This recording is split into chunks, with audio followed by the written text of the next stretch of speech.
আসসালামু আলাইকুম রহমতুল্লাহ। কেমন আছেন বন্ধুরা? আজকে আমাদের পাশের ঘেরে কিছু ব্ল্যাক কাপ মাছ ছাড়ছিল, তাই একটু ভিডিও করলাম আপনাদেরও দেখানোর জন্য। সো আমাদের এখানে পানি প্রচুর বাড়তি, তো এখন এই জন্য আমি আর মাছ ছাড়ি নেই।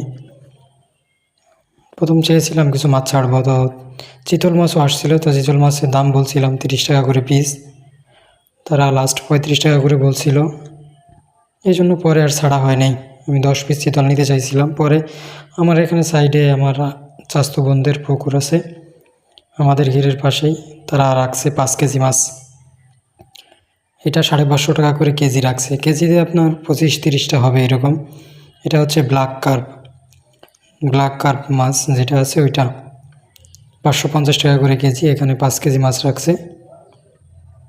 তো এই মাছটা প্রচুর বাড়ে, মাছটা একটু কালো ধরনের হয়, এই জন্য বাজারে চাহিদা কম।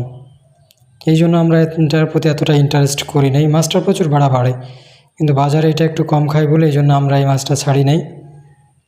তবে এই মাছটা আপনার শামুক খায় প্রচুর, খাওয়া। এই মাছে খরচও কম, বাড়েও বেশি, খরচও কম, কিন্তু বাজারে কম চলে, এই জন্য আমরা এই মাছটা ছাড়ি নাই।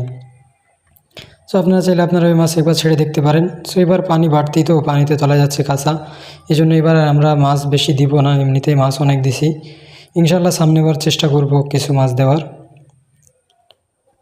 ওকে বন্ধুরা, ভালো থাকবেন।